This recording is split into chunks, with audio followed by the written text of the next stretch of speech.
ಗುರುಗಳೇ, ಯಾವುದೆಲ್ಲ ಸಮಸ್ಯೆಗಳು ಇರುತ್ತೆ ಮನುಷ್ಯನಿಗೆ? ಯಾಕಂದರೆ ಈಗ ಯಾರಿಗೋ ಬೇಗ ಕೋಪ ಬರುತ್ತೆ, ಕೋಪ ಬಂದಾಗ ಅವ್ರ ಮೈಂಡೇ ಕಂಟ್ರೋಲಲ್ಲಿರಲ್ಲ. ಬಟ್ ಅವ್ರಿಗೆ ಗೊತ್ತಿಲ್ಲ ಕೋಪ ಬರೋದೇ ನನ್ನ ಸಮಸ್ಯೆ ಅನ್ನೋದು ಗೊತ್ತಿರೋದಿಲ್ಲ ಕೆಲವರಿಗೆ.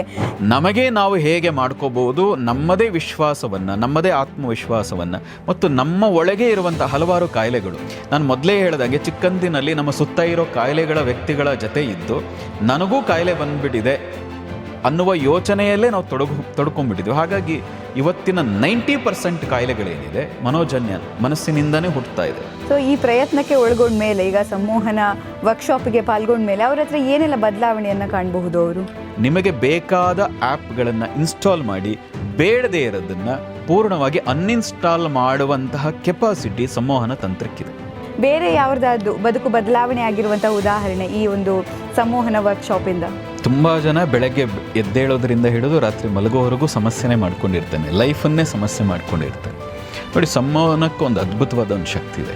ಯಾಕೆಂದರೆ ಅದು ನಮ್ಮ ಮನಸ್ಸಿಗೆ ನೇರವಾಗಿ ಇನ್ಸ್ಟಾಲ್ ಮಾಡುವಂಥ, ನಮ್ಮ ಮನಸ್ಸನ್ನೇ ಬದಲಾಯಿಸ್ಕೊಳ್ಳುವಂಥ ಒಂದು ಶಕ್ತಿ. ನಾವು ಕೂತ್ಕೊಂಡು ಎಲ್ಲರೂ, ಈಗ ನಾವು ನೋಡಿದ್ದೀನಿ ಟೀಚರ್ಸ್ಗಳು ಈಗ ಸ್ಕೂಲ್ಗಳು ಹೇಳ್ತಾರೆ, ಎಸ್ ನಾನು ಆತ್ಮವಿಶ್ವಾಸದಿಂದಿದ್ದೇನೆ, ನಾನು ಪರ್ಸೆಂಟೇಜ್ ಇಷ್ಟು ತೆಗಿತಾ ಇದ್ದೀನಿ.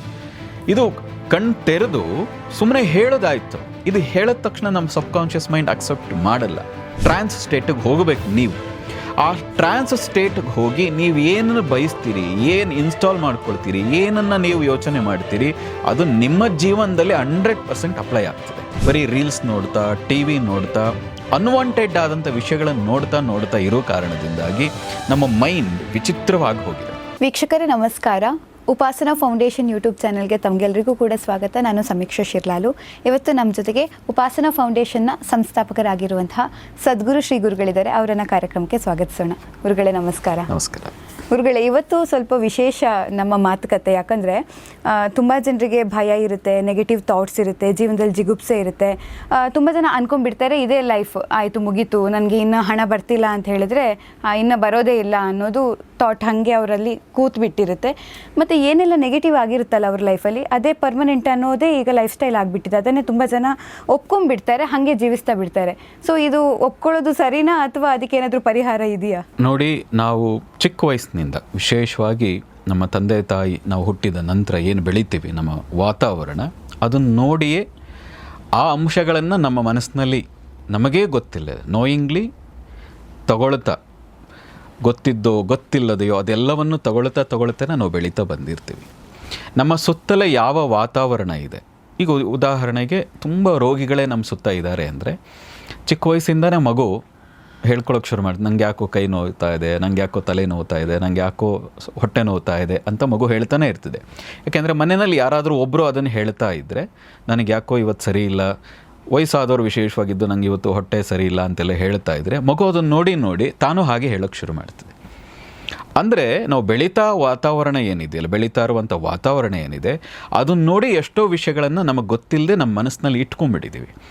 ಹಾಗೆ ಇಟ್ಕೊಂಡು ಬೆಳೆದ ಕಾರಣಕ್ಕೆ ನಮ್ಮಲ್ಲಿ ರೋಗಗಳಿರ್ಬೋದು, ಮಾನಸಿಕವಾದ ರೋಗಗಳಿರ್ಬೋದು, ಚಟಗಳಿರ್ಬೋದು, ಇದೆಲ್ಲವೂ ಬಂದಿದೆ. ಇದು ಎಲ್ಲಿಂದ ಬಂದಿದೆ? ನಾವು ಬೆಳೆದಿರೋ ವಾತಾವರಣದಿಂದ ನಾವು ತಗೊಂಡಿರೋ ಕಾರಣಕ್ಕೆ ಬಂದಿದೆ. ಅದೆಲ್ಲವೂ ಎಲ್ಲಿದೆ? ನಿಮ್ಮ ಮನಸ್ಸಿನಲ್ಲಿದೆ, ವಿಶೇಷವಾಗಿ ನಿಮ್ಮ ಸುಪ್ತ ಮನಸ್ಸಿನಲ್ಲಿದೆ. ಆ ಸುಪ್ತ ಮನಸ್ಸಿನಲ್ಲಿ ಈ ವಿಷಯಗಳೇನಿದೆಯಲ್ಲ, ಅದನ್ನು ಬದಲಾಯಿಸಿದ್ರೆ ತನಗೆ ತಾನೇ ಜೀವನ ಬದಲಾಗೋಕ್ಕೆ ಶುರುವಾಗ್ತದೆ. ಹಾಗಾಗಿ ನಿಮ್ಮ ಮನಸ್ಸಿನ ಆಳದಲ್ಲಿ ಏನಿದೆಯೋ ಅದಕ್ಕೆ ತಕ್ಕಂತೆ ನಿಮ್ಮ ಜೀವನ ನಡೀತಾ ಇದೆ.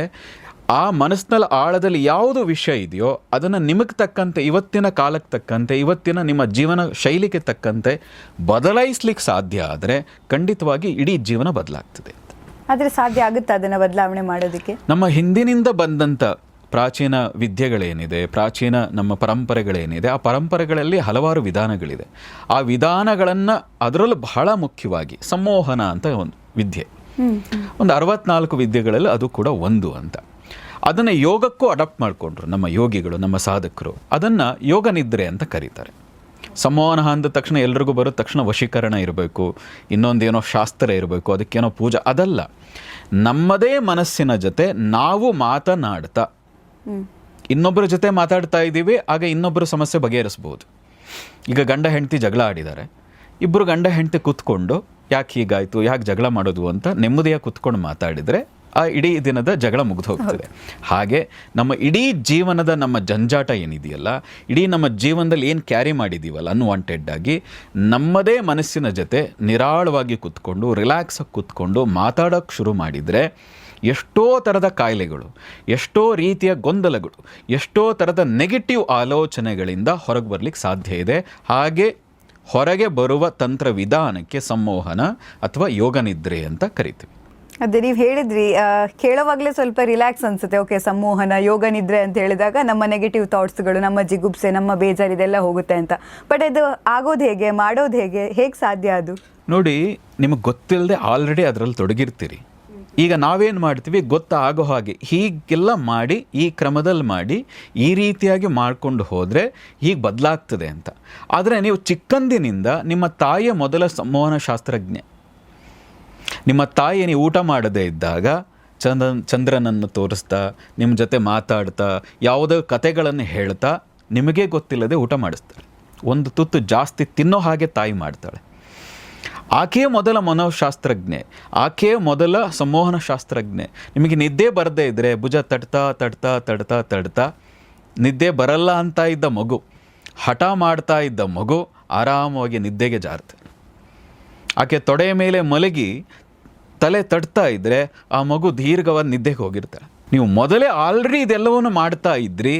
ಈಗ ನಮ್ಮ ಈ ಉಪಾಸನದಲ್ಲಿರುವಂಥ ಸಂಮೋಹನ ಶಾಸ್ತ್ರ ಏನಿದೆ ಅಥವಾ ಸಂಮೋಹನ ತಂತ್ರ ಏನಿದೆ, ಇಲ್ಲಿ 2-3 ಟೆಕ್ನಿಕ್ಗಳನ್ನು, ವಿಶೇಷವಾಗಿ ಇವತ್ತಿನ ಕಾಲ ಸಮಸ್ಯೆ ಏನು ಅಂದರೆ ನೆಗೆಟಿವ್ ಥಾಟ್ಸ್ಗಳು ಹೆಚ್ಚು ಬರ್ತದೆ. ಆತ್ಮವಿಶ್ವಾಸ ಅನ್ನೋದೇನಿದೆ ಅದು ಕೊರತೆ ಇದೆ ಇವಾಗ. ನಮ್ಮ ಒಳಗೇನು ಆತ್ಮವಿಶ್ವಾಸ ಕೊರತೆ ಇದೆ. ಯಾಕೆ ಕೊರತೆ ಇದೆ? ಚಿಕ್ಕಂದಿನಿಂದ ಯಾರೋ ಹೇಳಿದ್ದಾರೆ, ನಿನ್ನ ಕೈಲಿ ಇದಾಗಲ್ಲ, ನಿನಗೆ ಮಾಡೋಕ್ಕಾಗಲ್ಲ, ನಿನ್ನ ಸಾಮರ್ಥ್ಯ ಎಷ್ಟಲ್ಲ. ಯಾರೋ ಹೇಳಿ ಏನಾಗಿದೆ, ಅದು ನಿಮ್ಮ ಮನಸ್ಸಿನಲ್ಲಿ ಇನ್ಸ್ಟಾಲ್ ಆಗಿಬಿಟ್ಟಿದೆ. ಏನೇ ಮಾಡೋಕ್ಕೆ ಹೋದರೂ ಇಲ್ಲ, ಇದು ನನ್ನ ಕೈಲಾಗಲ್ಲ. ಏನೋ ಸಾಧನೆ ಮಾಡೋಕ್ಕೆ ಹೋದರೂ ಇಲ್ಲ, ನನ್ನ ಕೈಲಿ ಇದು ಸಾಧ್ಯ ಇಲ್ಲ. ಒಂದು 10 ಜನ ನಿಂತಿದ್ದಾರೆ, ಮಾತಾಡು ಅಂದರೆ ಇಲ್ಲ ನನಗೆ, ಅಯ್ಯೋ 10 ಜನದ ಮುಂದೆ ಹೆಂಗೆ ಮಾತಾಡೋದು, ಹಾಗೋ ಹೀಗೋ ಯಾರೋ ಸ್ಟೇಜ್ ಮೇಲೆ ತಳ್ಳಿದ್ರೆ ಕೈಗೆಲ್ಲ ನಡುಗಳಕ್ಕೆ ಶುರು ಆಗ್ತದೆ. ಯಾಕೆ? ನೀವು ಮೊದಲಿಂದ ಬೇರೆಯವರು ನಿಮ್ಮನ್ನು ತೆಗೆದ ಕಾರಣಕ್ಕೆ, ಮೊದಲಿಂದ ಯಾರೂ ನಿಮಗೆ ಉತ್ತೇಜನ ಕೊಡದೇ ಇರೋ ಕಾರಣಕ್ಕೆ ನಿಮ್ಮ ಮನಸ್ಸಿನಲ್ಲಿ ಅಳಕಿದೆ, ನಿಮ್ಮ ಮನಸ್ಸಿನಲ್ಲಿ ಇನ್ಫ್ಯಾರಿಟಿ ಕಾಂಪ್ಲೆಕ್ಸ್ ಇದೆ. ಯಾವಾಗ ಸಂಮೋಹನ ಒಳಪಡ್ತೀರಿ, ಆ ಟ್ರಾನ್ಸ್ಟೇಟ್ಗೆ ಹೋಗ್ತೀರಿ, ಆ ನಿಮ್ಮ ಒಳಗೆ ಭಯ ಏನಿದೆ, ನಿಮ್ಮ ಒಳಗೆ ಆತಂಕ ಏನಿದೆ, ಅದನ್ನು ಹೋಗಲಾಡಿಸಿ, ಅದಕ್ಕೆ ಅದರದೇ ಆದಂಥ ಶಬ್ದಗಳನ್ನು ಬಳಸಿ ನಿಮ್ಮಲ್ಲಿ ಆತ್ಮವಿಶ್ವಾಸ ಎಷ್ಟಿದೆ ಅನ್ನೋದು ಜಾಗೃತಗೊಳಿಸಿದ್ರೆ, 10 ಜನ ನಡುವೆ ಅಲ್ಲರಿ 10,000 ಜನ ನಿಂತಿದ್ರು ಸ್ಟೇಜ್ ಮೇಲೆ ನಿರಾಳವಾಗಿ, ನಿರರ್ಗಳವಾಗಿ, ಅಷ್ಟೊಂದು ಆತ್ಮವಿಶ್ವಾಸದಿಂದ ಮಾತಾಡಲಿಕ್ಕೆ ಸಾಧ್ಯ ಆಗ್ತದೆ. ನಿಜ, ಯಾಕಂದ್ರೆ ಅದು ಕೇಳಿದಾಗಲೇ ಆತ್ಮವಿಶ್ವಾಸದ ಬಗ್ಗೆ ಇನ್ನೂ ಅಂದ್ರೆ ಹುಮ್ಮಸ್ ಬರುತ್ತೆ. ಆದ್ರೆ ಅದು ಹೇಗಿರುತ್ತೆ? ಈಗ ಉಪಾಸನ ಫೌಂಡೇಶನ್ ಅಲ್ಲಿ ಅದಕ್ಕೆ ವರ್ಕ್ಶಾಪ್ ಏನಾದರೂ ಇದೆಯಾ, ಅಥವಾ ಅದನ್ನ ಹೇಗೆ ನಡ್ಸ್ಕೊಂಡು ಹೋಗುತ್ತೆ? ಯಾಕಂದ್ರೆ ಒಂದೇ ಸಲ ಒಂದೇ ಯೋಗ ನಿದ್ರೆ ಅಂತ ಹೇಳಿದ್ರೂ ಅದೇನು ಸಾಧ್ಯ ಆಗೋದಲ್ಲ. ಅದು ಹೇಗೆ ಪ್ರಾಸೆಸ್ ಆಗುತ್ತೆ? ನೋಡಿ, ನಾವು ಬೇರೆ ಬೇರೆ ಥರದ ಹೇಗೆ ವರ್ಕ್ಶಾಪ್ ಮಾಡ್ತೀವಿ. ಈಗ ಮನೋಶಕ್ತಿ ಬೇಸಿಕ್ ಸ್ಟೇಜ್, ಅದು ಮುಂದುವರೆದ ಭಾಗವಾಗಿಯೇ ಸಂಮೋಹನ ತಂತ್ರ ಅನ್ನುವಂಥದ್ದು ಆಫ್ಲೈನಲ್ಲೂ ಮತ್ತು ಆನ್ಲೈನ್ನಲ್ಲೂ ನಾವು ಸಾಮಾನ್ಯವಾಗಿ ವರ್ಷಕ್ಕೆ ಒಂದು 3-4 ವರ್ಕ್ಶಾಪ್ಗಳನ್ನು ಮಾಡ್ತೀವಿ. ನಾವು ನಮ್ಮದೇ ಜೀವನದಲ್ಲಿ ಯಾವಾಗ ಆತ್ಮವಿಶ್ವಾಸ ಕಳ್ಕೊಂಡಿದ್ವು ಅಥವಾ ಯಾವಾಗ ನಾವು ವೀಕ್ ಅಂತ ಅಂದ್ಕೊಂಡ್ವು, ನಮ್ಮದೇ ಮನಸ್ಸಿನ ಜೊತೆ ಇಲ್ಲಪ್ಪ ನಿನಗೆ ಸಾಧ್ಯ ಇದೆ, ನಿನಗೆ ಈ ಕೆಲಸ ಮಾಡಬಹುದು ಅಂತ ನಮ್ಮದೇ ನಮ್ಮ ಜೊತೆ ಮಾತಾಡಿಕೊಂಡಾಗ ನಮ್ಮ ಜೀವನದಲ್ಲಿ ಏನು ಬದಲಾಯಿತು ಇದನ್ನು ನೋಡಿ, ಇಲ್ಲ ಇದು ಹೆಚ್ಚು ಜನಕ್ಕೆ ಹೋಗಬೇಕು, ಹೆಚ್ಚು ಜನಕ್ಕೆ ಇದು ತಲುಪಬೇಕು, ಹೆಚ್ಚು ಜನ ಇದು ಕಲೀಲೇಬೇಕು, ಪ್ರತಿಯೊಬ್ಬರು ಕಲಿಬೇಕು. ಅದು ಒಬ್ಬ ಸಾಮಾನ್ಯ ಹುಡುಗ ಇರಲಿ, ಪ್ರೊಫೆಸರ್ಸ್ ಇರಲಿ, ತಂದೆ ತಾಯಿ ಇರಲಿ, ವಿಶೇಷವಾಗಿ ಟೀಚರ್ಸ್ ಇರಲಿ, ಪ್ರತಿಯೊಬ್ಬರು ಯಾರ್ಯಾರು ಜೀವನದಲ್ಲಿ ಮನಸ್ಸಿನ ಆಲೋಚನೆ, ಮನಸ್ಸು ಯಾರಿಗಿದೆಯೋ, ಮನಸ್ಸಿನಲ್ಲಿ ಯಾರು ಆಲೋಚನೆ ಬರ್ತಾ ಇದೆಯೋ, ಯಾವುದೇ ಥರದ ಆಲೋಚನೆ ಇರ್ಬೋದು, ಒಳ್ಳೆಯದೇ ಬರ್ತಾ ಇರಬಹುದು ಅಥವಾ ಕೆಟ್ಟದ್ದೇ ಬರ್ತಾ ಇರಬಹುದು, ಈ ಒಟ್ಟಾರೆ ಯಾರ್ಯಾರು ಆಲೋಚನೆ ಮಾಡುವಂಥ ಸಾಮರ್ಥ್ಯ ಇದೋ ಅವರು ಎಲ್ಲರೂ ಕೂಡ ಸಂಮೋಹನ ಶಾಸ್ತ್ರವನ್ನು ಅಥವಾ ಸಂಮೋಹನ ತಂತ್ರವನ್ನು ಕಲಿಬೇಕು. ಈ ಉದ್ದೇಶದಿಂದನೇ ಆನ್ಲೈನಲ್ಲಿ ವಿಶೇಷವಾಗಿ ಪ್ರತಿಯೊಬ್ಬ ಹಳ್ಳಿಯಲ್ಲಿರುವಂಥ ಸಾಮಾನ್ಯ ವ್ಯಕ್ತಿಗೂ ಸಿಗಬೇಕು ಅನ್ನೋ ಕಾರಣಕ್ಕಾಗಿ ಆನ್ಲೈನ್ನಲ್ಲಿ ಈ ಸಂಮೋಹನ ತಂತ್ರವನ್ನು ಸುಮಾರು ಒಂದು 2-3 ಟೆಕ್ನಿಕ್ಗಳು, ವಿಶೇಷವಾಗಿ ಆರೋಗ್ಯ ಮತ್ತು ಆತ್ಮವಿಶ್ವಾಸ ಮತ್ತು ನಮ್ಮಲ್ಲಿರುವಂಥ ನೆಗೆಟಿವ್ ಎನರ್ಜಿಯನ್ನು, ಥಾಟ್ಸ್ಗಳನ್ನು ಕಡಿಮೆ ಮಾಡಿ ರಿಲ್ಯಾಕ್ಸ್ ಹೋಗುವಂಥ ಈ ಥರದ 3-4 ಟೆಕ್ನಿಕ್ಗಳನ್ನು ಕಲಿಸುವಂಥ ಒಂದು ಪ್ರಯತ್ನ ಮಾಡ್ತಾ ಇದ್ದೀವಿ. ಮತ್ತು ಸಂಮೋಹನ ಅಂದ ತನಕ ಎಲ್ರಿಗೂ ಒಂದು ಹಿಪ್ನೋಸಿಸ್ ಅಂದ ತನಕ ಒಂದು ಭಯ ಇದೆ. ಹಿಪ್ನೋಸಿಸ್ಗೊಳಗಾದರೆ ನಾವು ವಾಪಸ್ ಬರಲ್ವೇನೋ, ಆನ್ಲೈನ್ನಲ್ಲಿ ಇದು ಕಲೀಲಿಕ್ಕೆ ಸಾಧ್ಯ ಇಲ್ಲ, ಅದರಿಂದ ಅನಾಹುತಗಳು ಹೆಚ್ಚು. ಈ ಥರದ ತಪ್ಪು ಅಭಿಪ್ರಾಯಗಳಿದೆ. ಹೇಗೆ ಮಾಡಬೇಕು, ಯಾವ ಸಮಯದಲ್ಲಿ ಮಾಡಬೇಕು, ನಮಗೆ ನಾವು ಹೇಗೆ ಮಾಡ್ಕೋಬೋದು, ನಮ್ಮದೇ ವಿಶ್ವಾಸವನ್ನು, ನಮ್ಮದೇ ಆತ್ಮವಿಶ್ವಾಸವನ್ನು ಮತ್ತು ನಮ್ಮ ಒಳಗೆ ಇರುವಂಥ ಹಲವಾರು ಕಾಯಿಲೆಗಳು. ಸಾಮಾನ್ಯವಾಗಿ ಏನಾಗಿದೆ, ಕಾಯಿಲೆಗಳೆಲ್ಲವೂ ಕೂಡ ಮನೋಜನ್ಯವಾದದ್ದೇ. ಮನಸ್ಸಿನಿಂದ ಉಂಟಾಗುವಂಥ ಕಾಯಿಲೆಗಳೇ ಹೆಚ್ಚಿದೆ. ಈಗ ನಾನು ಸುಸ್ತಾಗ್ತಾ ಇದ್ದೀನಿ ಅಂತ ಅಂದ್ಕೊಂಡೇ ಸುಸ್ತಾಗ್ಬಿಟ್ಟಿರ್ತೀವಿ. ಸುಸ್ತು ಆಗದೇ ಇದ್ದರೂ ಕೂಡ ನಾನು ಮೊದಲೇ ಹೇಳ್ದಂಗೆ ಚಿಕ್ಕಂದಿನಲ್ಲಿ ನಮ್ಮ ಸುತ್ತ ಇರೋ ಕಾಯಿಲೆಗಳ ವ್ಯಕ್ತಿಗಳ ಜೊತೆ ಇದ್ದು ನನಗೂ ಕಾಯಿಲೆ ಬಂದುಬಿಟ್ಟಿದೆ ಅನ್ನುವ ಯೋಚನೆಯಲ್ಲೇ ನಾವು ತೊಡ್ಕೊಂಡ್ಬಿಟ್ಟಿದ್ವಿ. ಹಾಗಾಗಿ ಇವತ್ತಿನ 90% ಕಾಯಿಲೆಗಳೇನಿದೆ ಮನೋಜನ್ಯ, ಮನಸ್ಸಿನಿಂದನೇ ಹುಟ್ಟುತ್ತಾ ಇದೆ. ಅದೆಲ್ಲವನ್ನೂ ತೆಗೆದುಹಾಕಿ ದೀರ್ಘಕಾಲ ಆರೋಗ್ಯವಾಗಿ ಮತ್ತು ದೀರ್ಘಕಾಲ ಯಂಗಾಗಿ ಎನರ್ಜೆಟಿಕ್ ಆಗಿ ಇರುವುದು ಹೇಗೆ ಹಾಗೆ ಇರಲಿಕ್ಕೆ ನೀವೇನು ಮಾಡಬೇಕು, ಸ್ಟೆಪ್ ಬೈ ಸ್ಟೆಪ್ ಆ ಪ್ರೋಸೆಸ್ಸನ್ನು ಇಲ್ಲಿ ಯಾರೋ ಮಾಡಿಸೋದಲ್ಲ, ಪ್ರತಿನಿತ್ಯ ನಿಮಗೆ ನೀವೇ ಮಾಡಿಕೊಳ್ಳೋದು ಹೇಗೆ ಅನ್ನೋದನ್ನೇ ಕಲಿಸುವಂಥ ಒಂದು ಪ್ರಯತ್ನ ಮಾಡ್ತಾ ಇದ್ದೀವಿ. ಸೊ ಈ ಪ್ರಯತ್ನಕ್ಕೆ ಒಳಗೊಂಡ ಮೇಲೆ, ಈಗ ಸಂಮೋಹನ ವರ್ಕ್ಶಾಪಿಗೆ ಪಾಲ್ಗೊಂಡ ಮೇಲೆ ಅವ್ರ ಹತ್ರ ಏನೆಲ್ಲ ಬದಲಾವಣೆಯನ್ನು ಕಾಣಬಹುದು ಅವರು? ನೋಡಿ, ಈ ಬದಲಾವಣೆಗಳು ಅಂದ ತಕ್ಷಣ ಒಂದು ದಿನದಲ್ಲಾಗಲ್ಲ. ಯಾಕೆ, ನೀವು 10 ವರ್ಷದಿಂದ ಭಯ ತುಂಬ್ಕೊಂಬಂದಿದ್ದೀರಿ. ಒಂದೇ ದಿನಕ್ಕೆ ಇದಾಗಲ್ಲ. ಇಲ್ಲಿ ಕಲಿಸುವಂತಹ ವಿಧಾನ ಏನಿದೆ, ಸ್ಟೆಪ್ ಬೈ ಸ್ಟೆಪ್ ನೀವು ಹೇಗೆ ಟ್ರಾನ್ಸ್ಗೆ ಒಳಪಡಬಹುದು ನಿಮಗೆ ನೀವೇ ಹೇಳಿಕೊಂಡು, ಹಾಗೆ ಒಳಪಟ್ಟಾಗ ನೀವು ಏನನ್ನ ಶಬ್ದಗಳನ್ನು ಯಾವ ರೀತಿಯಾಗಿ ಇನ್ಸ್ಟಾಲ್ ಮಾಡ್ಕೋಬೇಕು ಅದೇ ರೀತಿಯಾಗಿ ಇನ್ಸ್ಟಾಲ್ ಮಾಡ್ಕೊಂಡು ಹೋದರೆ ಕೆಲವರು 1 ವಾರದಲ್ಲಿ ಬದಲಾವಣೆ ಕಂಡಿದ್ದಾರೆ, ಕೆಲವರು 3 ತಿಂಗಳಲ್ಲಿ ಕಂಡಿದ್ದಾರೆ, ಕೆಲವರು 6 ತಿಂಗಳವರೆಗೂ ಪ್ರಯತ್ನ ಮಾಡ್ತಾ ಯಾಕೆಂದರೆ ಎಷ್ಟು ಜಿಡ್ಡುಗಟ್ಟಿದೆ ಒಳಗೆ ಆ ಭಯ ಅನ್ನುವಂಥದ್ದು, ಆ ಇನ್ಫೀರಿಟಿ ಕಾಂಪ್ಲೆಕ್ಸ್ ಅನ್ನುವಂಥದ್ದು ಎಷ್ಟು ಜಿಡ್ಡುಗಟ್ಟಿದೆ ಅದರ ಮೇಲೆ, ಮತ್ತು ಅವರು ಎಷ್ಟು ಶ್ರದ್ಧೆ ಇದೆ, ತಮ್ಮನ್ನು ತಾವು ಎಷ್ಟು ನಂಬ್ತಾರೆ ಅನ್ನೋದ್ರ ಮೇಲೆ ನಿರ್ಣಯ ಆಗ್ತದೆ.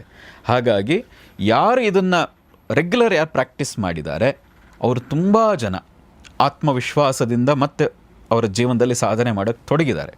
ಎಷ್ಟೋ ಜನ ಅವರ ಆರೋಗ್ಯ, ಎಷ್ಟೋ ವರ್ಷಗಳಿಂದ ಕಾಯಿಲೆಗಳು, ಆ ಕಾಯಿಲೆಗಳಿಂದ ಹೊರಗೆ ಬಂದು ತುಂಬ ಚೆನ್ನಾಗಿ ಆರೋಗ್ಯವನ್ನು ಇನ್ನೂ ಉತ್ತಮವಾಗಿ ಫಿಟ್ಟಾಗಿ ಬದುಕೋದನ್ನು ಕಲ್ತಿದ್ದಾರೆ. ಹಾಗಾಗಿ ಯಾರ್ಯಾರಿಗೆ ಇದನ್ನು ಕಲಿತು ಇನ್ನೂ ಚೆನ್ನಾಗಿ ಜೀವನ ಮುಂದುವರಿಸಬೇಕು ಅಂತಿದೆ, ಒಂದು ಅದ್ಭುತವಾದಂಥ ವಿದ್ಯೆ ಇದು.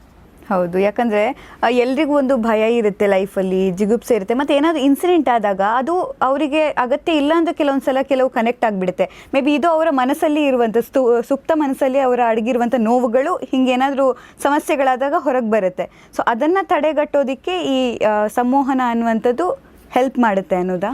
ನೋಡಿ, ಇಲ್ಲಿ ನಮ್ಮ ಮನಸ್ಸಿನ ಆಲೋಚನೆಗಳನ್ನಾಗಲಿ ಅಥವಾ ನಮ್ಮ ಮನಸ್ಸಿನಲ್ಲಿರುವಂಥ ಭಾವನೆಗಳನ್ನಾಗಲಿ ಇಲ್ಲಿ ತಡೆ ಹಿಡಿಯಲ್ಲ. ಬೇಡದನ್ನೇ ನಮ್ಮ ಮನಸ್ಸಿನಿಂದನೇ ಇಲ್ಲಿ ರಿಮೂವ್ ಮಾಡಿಬಿಡ್ತೀವಿ. ಅವರೇ ಮಾಡ್ತಾರೆ ಅದನ್ನು. ಈಗ ಉದಾಹರಣೆಗೆ ನೋಡಿ, ತುಂಬ ಸರಿ ನಮಗೆ ಚಾಕ್ಲೇಟ್ ಇಷ್ಟ ಅಂತ ಹೇಳ್ತಾರೆ. ಉದಾಹರಣೆಗೆ ಯಾಕೆ ಇಷ್ಟ, ತುಂಬ ಜನ ಹೇಳಿ ಚಾಕ್ಲೇಟ್ ಚೆನ್ನಾಗಿದೆ, ತುಂಬ ಚೆನ್ನಾಗಿದೆ, ಮತ್ತು ನಾವು ಒಂದು 2-3 ಸರಿ ತಿಂದು ತುಂಬ ಚೆನ್ನಾಗಿದೆ ಅನ್ಸೋಕ್ಕೆ ಶುರು ಮಾಡಿ ಯಾವಾಗಲೂ ಅಂದ್ಕೊಳ್ಳಿ ನನಗೆ ಚಾಕ್ಲೇಟ್ ಇಷ್ಟ, ನನಗೆ ಚಾಕ್ಲೇಟ್ ಇಷ್ಟ. ಎಕ್ಸಾಂಪಲ್ಗೆ ನಿಮ್ಮದೇ ಮನಸ್ಸಿನ ನೀವೇ ಹೋಗಿ ಇನ್ನು ಮುಂದೆ ನನಗೆ ಚಾಕ್ಲೇಟಿಗಿಂತ ಒಂದು ಹಣ್ಣು ನನಗೆ ಬಹಳ ಇಷ್ಟ ಅನ್ನೋದನ್ನು ಮನಸ್ಸಿಗೆ ಇನ್ಸ್ಟಾಲ್ ಮಾಡಿದರೆ, ಅದನ್ನು ಪಕ್ಕಕ್ಕೆ ತೆಗೆದಿಟ್ಟು ಚಾಕ್ಲೇಟ್ ಅನ್ನೋದನ್ನು ಅದೇ ಜಾಗಕ್ಕೆ ನನಗೆ ಇನ್ನು ಮುಂದೆ ಬಾಳೆಹಣ್ಣು ಅನ್ನೋದು ಇಷ್ಟ ಅನ್ನೋದು ಇನ್ಸ್ಟಾಲ್ ಮಾಡಿದರೆ ಅವರು ಚಾಕ್ಲೇಟ್ಗಿಂತ ಬಾಳೆಹಣ್ಣನ್ನೇ ಇಷ್ಟಪಡ್ತಾರೆ. ಇದಾಗೇ ಆಗ್ತಿದೆ. ನೋಡಿ, ಎಲ್ಲವೂ ನೀವು ಮನಸ್ಸಿನಲ್ಲಿ ಕಲ್ಪಿಸ್ಕೊಂಡದ್ದೇ. ನೀವೇನು ಚಿಕ್ಕಂದಿಂದ ನೋಡಿದ್ರಿ, ಏನು ಕಲ್ತಿದ್ರಿ, ಏನನ್ನು ಯಾವಾಗಲೂ ಭಾವಿಸ್ತಾ ಇದ್ರಿ, ಅದು ಆಲ್ರೆಡಿ ನಿಮ್ಮ ಮನಸ್ಸಿನಲ್ಲಿ ಇನ್ಸ್ಟಾಲ್ ಆಗಿಬಿಟ್ಟಿದೆ. ಬೇಕೋ ಬೇಡವೋ ಎಲ್ಲವೂ ನಿಮ್ಮ ಮನಸ್ಸಿನ ಆಳದಲ್ಲಿ ಇನ್ಸ್ಟಾಲ್ ಆಗಿದೆ. ಸಂಮೋಹನದಲ್ಲಿ ಅದನ್ನು ನಿರ್ಬಂಧಿಸಲ್ಲ. ನೀವು ನೇರವಾಗಿ ಆ ಸಾಫ್ಟ್ವೇರ್, ಉದಾಹರಣೆಗೆ ಮೊಬೈಲ್ನಲ್ಲಿ ಆ್ಯಪ್ ಇದ್ದಾಗೆ ಈ ಆಲೋಚನೆಗಳು, ಆ ಬೇಡದ ಆ್ಯಪ್ಗಳನ್ನು ತೆಗೆದು ಹಾಕಿ ನಿಮ್ಮ ಮೊಬೈಲ್ನಲ್ಲಿ ಹೇಗೆ ಅನ್ಇನ್ಸ್ಟಾಲ್ ಮಾಡ್ತೀರೋ ಬೇಡದ ಆ್ಯಪ್ಗಳನ್ನು, ನಿಮಗೆ ಬೇಕಾದ ಆ್ಯಪ್ಗಳನ್ನು ಹೇಗೆ ಇನ್ಸ್ಟಾಲ್ ಮಾಡ್ತೀರೋ ಹಾಗೆ ನಿಮ್ಮ ಮನಸ್ಸಿಗೆ ನಿಮಗೆ ಬೇಕಾದ ಆ್ಯಪ್ಗಳನ್ನು ಇನ್ಸ್ಟಾಲ್ ಮಾಡಿ ಬೇಡದೇ ಇರೋದನ್ನು ಪೂರ್ಣವಾಗಿ ಅನ್ಇನ್ಸ್ಟಾಲ್ ಮಾಡುವಂತಹ ಕೆಪಾಸಿಟಿ ಸಂಮೋಹನ ತಂತ್ರಕ್ಕಿದೆ. ಹಾಗಾದರೆ ಈ ವರ್ಕ್ಶಾಪಿಗೆ ಯಾರಾದರೂ ಸೇರಬೇಕು ಅಂತ ಅಂದ್ಕೊಂಡಿರ್ತಾರೆ. ಯಾಕಂದರೆ ಇದು ಯಾರಾದರೂ ಸೇರಬೇಕು ಅಂತಲ್ಲ, ಪ್ರತಿಯೊಬ್ಬ ಮನುಷ್ಯನಿಗೂ ಕೂಡ ಇದು ಬೇಕು ಅಂತಲೇ ಅಗತ್ಯ. ಯಾಕಂದರೆ ಪ್ರತಿಯೊಬ್ಬ ಮನುಷ್ಯನಲ್ಲೂ ಅದೇ ಹೇಳ್ತಾರಲ್ಲ, ನೋವಿದ್ರೇ ಚಂದ, ಅದಿದ್ರೇ ಲೈಫ್ ಲೀಡ್ ಮಾಡೋಕ್ಕಾಗೋದು, ಅದಿದ್ರೇ ಖುಷಿ. ಯಾಕಂದರೆ ಅದನ್ನೇ ಜಾಸ್ತಿ ಎಂಜಾಯ್ ಮಾಡೋದು, ಅದನ್ನೇ ಜಾಸ್ತಿ ಸೆಲೆಬ್ರೇಟ್ ಮಾಡೋದ್ರಿಂದ ಪ್ರತಿಯೊಬ್ಬ ಮನುಷ್ಯನಿಗೆ ಇದು ಅಗತ್ಯ ಇದೆ. ಹೌದು, ಬಟ್ ಅದು ಹೇಗೆ ಅವ್ರು ಜಾಯ್ನ್ ಆಗ್ಬೋದು, ಹೇಗೆ ಅವ್ರಿಗೆ ವರ್ಕ್ಶಾಪ್ ಸಿಗುತ್ತೆ? ನನ್ನ ಜೀವನವನ್ನು ಇನ್ನೂ ಉತ್ತಮ ಮಾಡ್ಕೋಬೇಕು, ನಾನು ಓದಿನಲ್ಲಿ ಇನ್ನೂ ಚೆನ್ನಾಗಿ ಓದಿನಲ್ಲಿ ಇನ್ನೂ ಆಸಕ್ತಿಯನ್ನು ಗಳಿಸಬೇಕು. ನೋಡಿ, ಸಂಮೋಹನದ ಇನ್ನೊಂದು ಮಜಾ ಅಂದರೆ, ನಮಗೆ ಮ್ಯಾಥ್ಸ್ ಅಂದರೆ ಸಿಟಿಲಿರುವಂಥ ಹುಡುಗರಿಗೆ ಈಗ ಮ್ಯಾಥ್ಸ್ ಸೈನ್ಸ್ ಏನು ವ್ಯತ್ಯಾಸ ಇಲ್ಲ, ಅವ್ರಿಗೆಲ್ಲವೂ ಇಷ್ಟ. ಯಾಕೆ ಅಂದರೆ ಅದಕ್ಕೆ ತಕ್ಕಂಥ ಒಂದು ಟೀಚರ್ಸ್ ಇರ್ಬೋದು, ಅದಕ್ಕೆ ತಕ್ಕಂಥ ಇವತ್ತು ಏನೇನು ಬೇಕು ಪ್ರೋಗ್ರಾಮ್ಗಳು ನಡೀತಾ ಇದೆ. ಆದರೆ ಹಳ್ಳಿಯಲ್ಲಿರುವಂಥ ಇವತ್ತಿನ ಈಗಲೂ ಕೂಡ ಆ ಮಕ್ಕಳುಗಳಿಗೆ ಮ್ಯಾಥ್ಸ್ ಅಂದರೆ ಸೈನ್ಸ್ ಅಂದರೆ ಕಷ್ಟ. ಯಾಕೆ ಅಂದರೆ ಮನಸ್ಸಲ್ಲಿ ಕೂತಿದೆ, ಮ್ಯಾಥ್ಸ್ ಅನ್ನೋದು ಕಬ್ಬಿಣದ ಕಡಲೆ, ಸೈನ್ಸ್ ಅನ್ನೋದು ಭಾಳ ಕಷ್ಟ ಅಪ್ಪ ನನಗಲ್ಲ ಇದು ಅನ್ನೋ ಥರ ಕೂತಿದೆ. ನಿಮಗೆ ಗೊತ್ತಿರಲಿ, ನಿಮ್ಮದೇ ಮನಸ್ಸಿಗೆ ಮ್ಯಾಥ್ಸ್ ಅನ್ನೋದು ನನಗಿಷ್ಟ ಅನ್ನೋದನ್ನು ನೀವೇನಾದರೂ ಇನ್ಸ್ಟಾಲ್ ಮಾಡಿಕೊಂಡ್ರೆ, ಸೈನ್ಸ್ ಅನ್ನೋದು ಭಾಳ ಸುಲಭ, ನಾನು ಚೆನ್ನಾಗಿ ಓದಬಲ್ಲೆ ಅನ್ನೋದನ್ನು ನೀವು ಇನ್ಸ್ಟಾಲ್ ಮಾಡಿಕೊಂಡ್ರೆ, ನೀವು ಮ್ಯಾಥ್ಸ್ ಸೈನ್ಸಲ್ಲೂ ಕೂಡ ಕನ್ನಡದಲ್ಲಿ ತೆಗೆಯೋ ರೀತಿಯಲ್ಲಿ ಆರಾಮವಾಗಿ ಸುಲಭವಾಗಿ 80-90% ತೆಗಿಬೋದು. ಎಲ್ಲವೂ ನಿಮ್ಮ ಮನಸ್ಸಿನ ಭಾವನೆ. ಅದು ಆಲ್ರೆಡಿ ಕಷ್ಟ ಅನ್ನೋದು ಇನ್ಸ್ಟಾಲ್ ಆಗಿಬಿಟ್ಟಿದೆ. ಮ್ಯಾಥ್ಸ್ ಅಂದರೆ ಕಷ್ಟ, ಸೈನ್ಸ್ ಅಂದರೆ ಕಷ್ಟ ಅಂತ ಇನ್ಸ್ಟಾಲ್ ಆಗಿಬಿಟ್ಟಿದೆ. ಕಷ್ಟ ಅನ್ನೋದನ್ನು ತೆಗೆದಾಕಿ ಇದು ಸುಲಭ, ನಿನಗೆ ಆರಾಮವಾಗಿ ಮಾಡಬಹುದು. ಈ ಪ್ರಯೋಗಗಳನ್ನ ನಾವು ಮಾಡಿದ್ದೀವಿ. ತುಂಬ ಮಕ್ಕಳುಗಳಿಗೆ ಯಾರು ಮ್ಯಾಥ್ಸ್ ಅಂದರೆ ಕಷ್ಟ, ಸೈನ್ಸ್ ಅಂದರೆ ಕಷ್ಟ ಅಂತಿದ್ದು ಅವ್ರಿಗೆ ಟ್ರಾನ್ಸ್ ಕಳಿಸಿ ಅವರದೇ ಮನಸ್ಸಿಗೆ ಹೇಳಿ, ಇಲ್ಲ ಮ್ಯಾಥ್ಸ್ ನಿನಗೆ ಇಷ್ಟವಾದದ್ದು ಸಬ್ಜೆಕ್ಟ್, ಮ್ಯಾಥ್ಸ್ನಲ್ಲಿ ನೀನು ಆರಾಮವಾಗಿ ಪಾಸ್ ಆಗ್ತಿ ಅನ್ನೋದನ್ನು ಹೇಳಿ, ನಮ್ಮ ಕಣ್ಮುಂದೆಯೇ ಇದೆ 90% ಯಾರು 50 ತೆಗಿತಾ ಇದ್ರೋ, ಇನ್ನು ಉಳಿದ ಪರ್ಸೆಂಟ್ ಬೇರೆ ಸಬ್ಜೆಕ್ಟ್ಗಳಲ್ಲಿ ಚೆನ್ನಾಗಿ ಸಬ್ಜೆಕ್ಟಲ್ಲಿ ತೆಗಿತಾ ಇದ್ದು ಅದೇ ಮಕ್ಕಳುಗಳು ಮ್ಯಾಥ್ಸಲ್ಲೂ ಕೂಡ ಸೈನ್ಸಲ್ಲೂ ಕೂಡ 80+90+ ತೆಗೆದದ್ದು ನಮ್ಮ ಮಾರ್ಗದರ್ಶನದಲ್ಲಿ ಎಷ್ಟೋ ಮಕ್ಕಳಿಗೆ ಆಗಿದೆ. ಹಾಗಾಗಿ ಯಾರಿಗೆ ಸಾಧನೆ ಮಾಡಬೇಕು ಅಂತಿದೆ ಅವರು 12 ವರ್ಷ ಮೇಲ್ಪಟ್ಟ ಪ್ರತಿಯೊಬ್ಬರು, ನಾನು ಮೊದಲೇ ಹೇಳಿದಾಗೆ ಅದು ಟೀಚರ್ಸ್ ಇರಬಹುದು, ಮಕ್ಳಿಗೆ ಪಾಠ ಮಾಡೋದು ಹೇಗೆ, ಸಂವಹನದ ಒಂದು ಮಜಾ ಏನು ಅಂದರೆ ನಿಮಗೆ ನೀವೇ ಸಂವಹನ ಮಾಡ್ಕೊಳ್ತಾ ಮಾತಿನಲ್ಲಿ ಕೂಡ ಒಂದು ಹದ ಬರ್ತದೆ. ಯಾರ ಹತ್ರ ಹೇಗೆ ಮಾತಾಡಬೇಕು, ಯಾವ ಟ್ಯೂನಲ್ಲಿ ಮಾತಾಡಬೇಕು, ಜೋರಾಗಿ ಯಾವಾಗ ಮಾತಾಡಬೇಕು, ಮೆತ್ತಗೆ ಹೇಗೆ ಮಾತಾಡಬೇಕು, ಇದು ಎಲ್ಲವೂ ನಮಗೇ ಗೊತ್ತಿಲ್ಲದ ಸಂವಹನವನ್ನು ಅಧ್ಯಯನ ಮಾಡ್ತಾ ಸಂವಹನಕ್ಕೆ ಹೆಚ್ಚು ನಮ್ಮ ಮನಸ್ಸಿನ ಜೊತೆ ನಾವು ಮಾತಾಡ್ತಾ ತುಂಬ ಥರದ ಸ್ಕಿಲ್ಗಳು ನಮ್ಮಲ್ಲಿ ಇಂಪ್ರೂವ್ ಆಗ್ತದೆ. ಹಾಗಾಗಿ ವಿಶೇಷವಾಗಿ ಟೀಚರ್ಸ್ಗಳಿರ್ಬೋದು, ತಂದೆ ತಾಯಿಂದಿರು ಇವತ್ತು ಮಕ್ಕಳ ಜೊತೆ ಹೇಗೆ ಮಾತಾಡಬೇಕು ಗೊತ್ತಿಲ್ಲ, ಎಲ್ಲವನ್ನು ರೇಗ್ತಾನೆ ಇರ್ತೀವಿ, ಎಲ್ಲದರಲ್ಲ ನೆಗೆಟಿವ್ ವರ್ಡ್ಸ್ಗಳನ್ನು ಬಳಸ್ತಾನೆ ಇರ್ತೀವಿ. ಸಂವಹನವನ್ನು ಕಲಿತು ಕೇವಲ ಕಲಿಯೋದ್ರಿಂದ ಏನೂ ಆಗಲ್ಲ, ಕಲಿತು ನಿರಂತರವಾಗಿ ಅವರು ಅದನ್ನು ಪ್ರಾಕ್ಟೀಸ್ ಮಾಡ್ತಾ ಹೋದರೆ ಮಾಡ್ತಾ ನಿಮ್ಮ ಮಕ್ಕಳ ಜೊತೆ ಮಾತು ಏನಿದೆ ಅದು ಬದಲಾಗ್ತದೆ. ಮತ್ತು ನಿಮಗೇ ಗೊತ್ತಿಲ್ಲದೆ ಮಕ್ಕಳು ಇನ್ನೂ ಚೆನ್ನಾಗಿ ನಿಮ್ಮ ಮಾತನ್ನು ಪಾಲಿಸ್ತಾರೆ. ಹಾಗಾಗಿ ಅದು ತಂದೆ ತಾಯಿ ಇರಬಹುದು ಮತ್ತು ಜೀವನದಲ್ಲಿ ತುಂಬ ದೊಡ್ಡದನ್ನು ಸಾಧಿಸಬೇಕು. ಆದರೆ ಸಾಧಿಸಬೇಕಾದಾಗ ಬೇಕಾದದ್ದೇನು? ಆತ್ಮವಿಶ್ವಾಸ. ಅಡ್ಡಿಗಳು ಬಂದೇ ಬರ್ತದೆ, ಇದು ಕಲಿತ ತಕ್ಷಣ ಅಡ್ಡಿಗಳು ಬರಲ್ಲ ಅಂತಿಲ್ಲ. ಆದರೆ ನಿಮ್ಮಲ್ಲಿ ಆ ಅಡ್ಡಿಗಳನ್ನು ಮೀರಿ ಸಾಧಿಸುವಂತಹ ಆತ್ಮವಿಶ್ವಾಸ ಏನಿದೆ, ಕಾನ್ಫಿಡೆನ್ಸ್ ಏನಿದೆ, ಅದನ್ನು ತಗೊಳ್ಬೇಕು ಅಂತಿದ್ರು ಕೂಡ ನಿಮ್ಮದೇ ಮನಸ್ಸಿನ ಹಾಳಕ್ಕೇರಿ ನೀವು ಇನ್ಸ್ಟಾಲ್ ಮಾಡ್ಕೋಬೇಕು. ನನಗಿದು ಸಾಧ್ಯ, ಇದು ಹೇಗೆ ಸಾಧ್ಯ, ಏನು ಮಾಡಿದರೆ ಸಾಧ್ಯ ಅಂತ ನಿಮ್ಮ ಮನಸ್ಸಿನ ಇನ್ಸ್ಟಾಲ್ ಮಾಡ್ಕೊಂಡ್ಬಿಟ್ರೆ ಅದ್ಭುತವಾಗಿ ನೀವು ಆ ಜೀವನದ ದೊಡ್ಡ ಗುರಿಯನ್ನು ಸಾಧಿಸಲಿಕ್ಕೂ ಕೂಡ ನಿಮ್ಮಲ್ಲಿ ಆತ್ಮವಿಶ್ವಾಸ ಬಿಲ್ಡ್ ಮಾಡ್ಕೊಳ್ಳೋಕ್ಕೂ ಇದು ಸಾಧ್ಯ ಆಗ್ತದೆ. ನೋಡಿ, ಒಮ್ಮೆ ನಾನು ಒಂದು ಕೇರ್ಪೇಟೆ ಹತ್ರ ಒಂದು ಹೇಮಗಿರಿ ಅಂತ, ನಾವೆಲ್ಲ ಒಂದಷ್ಟು ಹುಡುಗರು, ಇದು ಒಂದು 15-20 ವರ್ಷದ ಹಿಂದಿನ ಘಟನೆ. ನಾವಾಗ ಇನ್ನೂ ಸಣ್ಣ, ಆದರೆ ನಮ್ಮ ಜೊತೆ ಒಂದು 15-20 ಹುಡುಗರುಗಳಿದ್ರು, ಎಲ್ಲರೂ ಬಲಿಷ್ಠವಾಗಿದ್ದರು. ನಾವೆಲ್ಲರೂ ಒಂದು ಪ್ಲ್ಯಾನ್ ಮಾಡಿದ್ವು, ಒಬ್ಬನ್ನ ಮೇಲ್ ಕಳಿಸೋದು, ಒಂದು ಧ್ವಜ ಹಾಕೋದು. ಇಷ್ಟು ಜನದಲ್ಲಿ ಮೇಲ್ ಹೋಗಿ ಯಾರು ಆ ಧ್ವಜವನ್ನು ತೆಗಿತಾರೆ ಅವನಿಗೆ ಒಂದು ಬಾಕ್ಸ್ ಸ್ವೀಟ್ ಅಂತ. ನೀವು ಯೋಚನೆ ನೋಡಿ, ಇವತ್ತಾದರೆ ಸ್ವೀಟ್ ಅಂದರೆ ಆರಾಮಾಗಿ ಸಿಗ್ತದೆ ಅಂಗಡಿಗಳಲ್ಲಿ. ಆದರೆ 15-20 ವರ್ಷ 18 ವರ್ಷಗಳ ಹಿಂದೆ ಒಂದು ಸ್ವೀಟ್ ಸಿಗೋದು ಅಂದರೆ ನಮಗದೊಂದು ವಿಶೇಷ. ಅಷ್ಟೂ ಜನರು ನಾವು ಗೆಲ್ತೀವಿ ಅಂತಲೇ ಇದ್ದರು. ನಾವು ಕೆಳಗೆ ಕೂತು ನಮಗೇನು ಇದು ಹಿಪ್ನೋಸಿಸ್ಸು, ಇದು ಯೋಗ ನಿದ್ರೆ, ಯೋಗ ಕಲ್ತಿದ್ವು, ಆದರೆ ಈ ರೀತಿಯ ಪರಿವರ್ತನೆ ಶಕ್ತಿ ಕೊಡುತ್ತೆ ಅಂತಿಲ್ಲ. ನಾವು ಅಂದ್ಕೊಂಡು ನಾನೇ ಹೋಗಿ ಹತ್ತೋದು, ನಾನೇ ಹೋಗಿ ಮುಟ್ಟೋದು, ನಾನೇ ಅದನ್ನು ಹೋಗಿ ಫಸ್ಟ್ ಹಿಂಗೆ ಕೇಳ್ತೀನಿ ಅಂತ ಕೆಳಗೆ ಕೂತ್ಕೊಂಡು ನಾನು ಕಣ್ಣು ಮುಚ್ಕೊಂಡು ಹೇಳ್ಕೊಳ್ತಾ ಇದ್ದೀನಿ, ನನಗೆ ನಾನು ಹೇಳ್ಕೊಳ್ತಾ ಇದ್ದೀನಿ. ಅದಾದಮೇಲೆ ವಿಷಲ್ ಹೊಡೆದು ಎಲ್ಲರೂ ಒಂದು ಟೈಮ್ ಏನು ಓಡಿದ್ವು, ಅದು ಮೆಟ್ಲಲ್ಲಿ ಹೋಗಬಾರ್ದು ಅಂತ ನಿಯಮ. ಹಿಂದ್ಗಡೆ ಬೆಟ್ಟದ ಹಿಂದ್ಗಡೆಯಿಂದ ಹೋಗಿ ಆ ದೇವಸ್ಥಾನದ ಮೇಲಿರೋ ಧ್ವಜಕ್ಕೆ ತೆಗಿಬೇಕು. ಫಸ್ಟ್ ತೆಗೆದವ್ ನಾನು, ಆ ಬಾಕ್ಸ್ ತೊಗೊಂಡವ್ರು ನಾನು. ಕೊನೆಗೆ ಆ ಸ್ವೀಟ್ ಎಲ್ರಿಗೂ ಹಂಚಿದ್ವು. ಆದರೆ ಹೀಗೆ ನಮಗೆ ನಾವು ಮಾತಾಡ್ಕೊಳ್ಳೋಕೆ ಕಲಿತ್ರೆ, ನಮ್ಮ ಮನಸ್ಸಿನ ಜೊತೆ ನಾವು ಮಾತಾಡ್ಕೊಳ್ಳೋದನ್ನು ಕಲಿತ್ರೆ, ಎಸ್ ನನಗೆ ಸಾಧ್ಯ, ನಾನು ಹೀಗೆ ಮಾಡ್ತೀನಿ, ಹೀಗೆ ಸಾಧಿಸ್ತೀನಿ ಅನ್ನುವಂಥದ್ದಾದರೆ ಖಂಡಿತವಾಗಿಯೂ ಅದು ಸಾಧ್ಯ. ಇದು ನಮ್ಮ ಜೀವನದಲ್ಲಿ ಈ ಥರ ನೂರಾರು ಘಟನೆಗಳಾಗೋಗಿದೆ.